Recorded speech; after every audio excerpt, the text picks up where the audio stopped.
महाभारत के युद्ध से पहले एक ऐसा प्रसंग घटित हुआ जिसने कर्ण के जीवन की दिशा ही बदल दी। यह प्रसंग उनकी दानवीरता और त्याग की पराकाष्ठा का प्रतीक है। यह कथा बताती है कि किस प्रकार कर्ण ने अपने कवच कुंडल दान कर दिए, जो उनके जीवन की सबसे बड़ी सुरक्षा थे। अध्याय 1। इंद्र की चिंता। कुरुक्षेत्र युद्ध के समीप आते ही देवराज इंद्र चिंतित हो उठे। उनके पुत्र अर्जुन का सामना उस योद्धा से होने वाला था जो रण में अद्वितीय था, अंगराज कर्ण। कर्ण के पास जन्मजात कवच और कुंडल थे जो उन्हें अजेय बनाते थे। इन्हें प्राप्त किए बिना अर्जुन के लिए कर्ण को हराना असंभव था। इंद्र ने देवताओं की सभा बुलाई और कहा, यदि कर्ण के कवच और कुंडल सुरक्षित रहे तो युद्ध में अर्जुन के लिए विजयी होना कठिन होगा।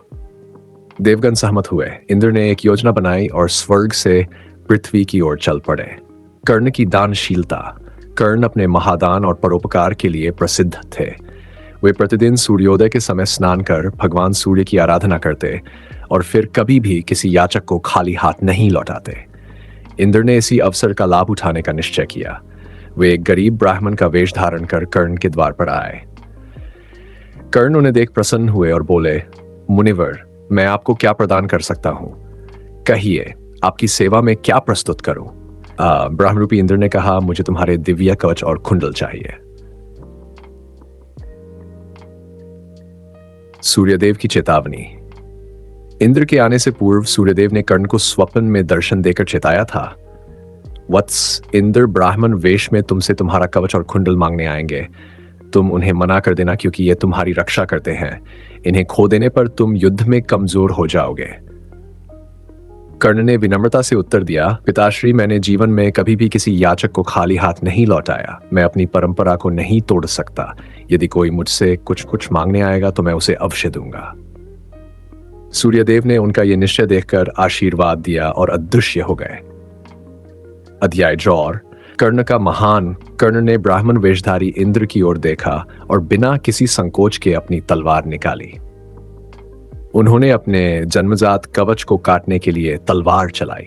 जैसे ही उन्होंने इसे काटा, खून बहने लगा, परंतु उनके चेहरे पर दर्द का कोई भाव नहीं था। इसके बाद उन्होंने अपने कानों से कुंडल भी निकाल दिए। उनका रक्त बह रहा था, परंतु वे अपने वचन पर अडिग थे। कर्ण ने अपने कटे हुए कवच और कुंडल ब्राह्मण रूपी इंद्र को समर्पित कर दिए और कहा, हे मुनिवर, अब ये आपके हैं। मुझे आशा है कि आपकी इच्छाओं को पूर्ण करेंगे। अध्याय 5। इंद्र का हृदय परिवर्तन। इंद्र कर्ण का यह त्याग देखकर दंग रह गए। उन्होंने कभी नहीं सोचा था कि कोई मनुष्य अपनी जीवन रक्षा के साधनों को इतनी सहजता से दान कर सकता है। उन्होंने कर्ण से कहा, वत्स, तुमने अपने प्राणों की परवाह किए बिना अपना सबसे मूल्यवान धन मुझे दे दिया।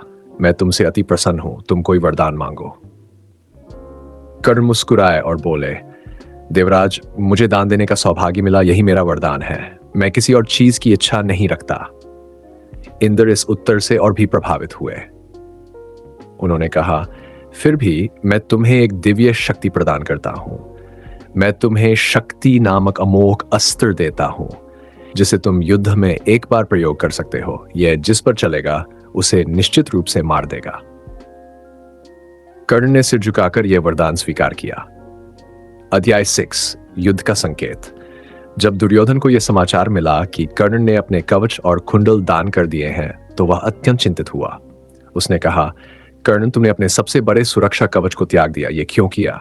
कर्ण ने उत्तर दिया, मित्र, मेरा धर्म मुझसे बढ़कर है। मैं अपनी दानवीरता के सिद्धांतों को नहीं तोड़ सकता था। चिंता मत करो, मैं अभी भी तुम्हारे लिए युद्ध लड़ूंगा और अपने अंतिम क्षण तक तुम्हारा साथ दूंगा। किंतु यह सत्य था कि अब कर्ण ने अजेय नहीं रहे थे। उनका कवच और उनके पास नहीं थे और उनकी रक्षा करने वाला कोई नहीं था। अध्याय 7। कर्ण का अमर बलिदान।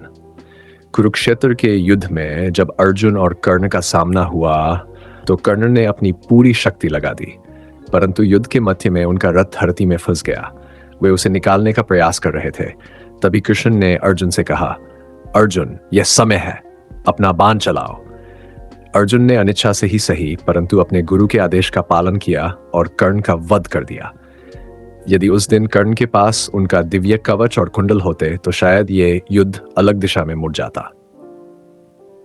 दानवीरता की मिसाल कर्ण की ये कथा युगों युगों तक लोगों के लिए प्रेरणा बनी रहेगी। उन्होंने अपने प्राणों से भी अधिक मूल्यवान चीजों को दान कर दिया, क्योंकि उनके लिए धर्म और कर्तव्य सर्वोपरि थे। आज भी जब किसी को महान त्याग और दानशीलता का उदाहरण देना होता है, तो उसे दानवीर कर्ण के नाम से ही पुकारा जाता है।